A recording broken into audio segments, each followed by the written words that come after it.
Today I'll be talking about an important issue for the United States, fake news.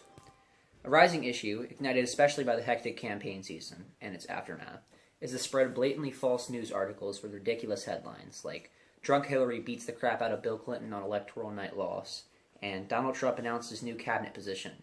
Obama's pissed and out for blood." Yes, these two headlines are from real clickbait sites such as YourNewsWire.com and YesI'mRight.com. In this day and age, with the massive power and influence Facebook and Twitter hold over society, and with almost all of the revenue coming from ads, clickbait headlines and articles in sponsored content areas on those sites have exploded. Now, if these articles are harmless, like "top 10 child actors, look where they are now," it's usually okay. But many headlines can lead to dangerous beliefs and even lead to physical violence, like what happened in Washington, D.C. last week. Now, I don't know if you've heard or not, but one of these bizarre fake news stories was based off a conspiracy that was found on 4chan, an internet message board. The fake news story began with people reading into the WikiLeaks emails concerning Hillary Clinton and John Podesta, her campaign chairman. According to Andrew Griffin of the UK Independent, people were concerned with John Podesta referencing a pizza parlor he enjoyed in D.C. named Comet Ping Pong, and he believed that the word pizza was code for pedophilia. Eventually, fake news articles were published about Hillary Clinton's campaign running a child sex trafficking ring out of the Comet Ping Pong basement. These articles were spread all over Facebook, especially with conservative voters and Trump supporters, and one of these readers took matters into their own hands.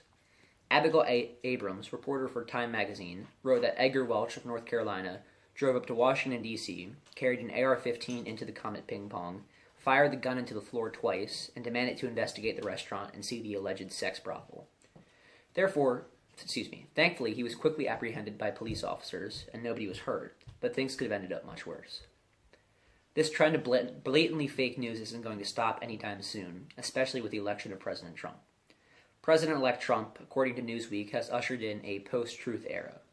In fact, post-truth has been declared the Oxford Dictionary's word of 2016, with Oxford editor Caspar Grathwohl noting, quote, "We saw a significant spike in usage during the Brexit vote in July and Trump winning in November. This word actually hasn't shown any signs of slowing down, which is unusual for one of our words of the year, so I wouldn't be surprised if post-truth becomes one of the defining words of our time," end quote. Trump notoriously embraced fake or embellished news stories throughout his entire campaign and is continuing to do so even after winning the presidency. Judged by the political fact-checker organization PolitiFact, out of the 340 monitored statements or tweets Trump has shared, 175, or over 50%, have been deemed false or pants-on-fire false, which means incredibly wrong. Trump has helped promote conspiracies like how Ted Cruz's father helped JFK's assassination. He didn't, and that conspiracy came from tabloid news magazine The National Enquirer. Trump claimed that Muslims were cheering in the streets after 9/11 happened. They didn't. That Antonin Scalia was found with a pillow over his face after his death, prompting assassination conspiracies. Scalia was not found with a pillow over his head. And most recently, claiming in one of his tweets that, quote, "millions of people voted illegally for Clinton," end quote. They didn't. In fact, one of Trump's signature positions for announcing to run for president was heading the completely false claim that Obama was not born in the United States and was a Muslim. This was known as the birther movement. A study done by PC Mag was conducted in which a pair of identical Facebook profiles, the same age, race, and gender, all as middle-aged white men, were created, except for one thing, the people that they liked on Facebook. One page liked 3 people close to Clinton's campaign, Obama, Tim Kaine, and Clinton herself, and the other one liked 3 people close to Trump's campaign, Newt Gingrich, Mike Pence, and Donald Trump himself. After 2 days of activity on Facebook, these pages were scanned for news articles that were promoted to them. The study found that the Trump page had nearly 15 fake news articles promoted to them, while the Clinton page only had 1. There was also more than 4 times as many strongly slanted articles for the Trump team. These so-called articles swayed the opinions of the public and consequently swayed the election to help Trump win.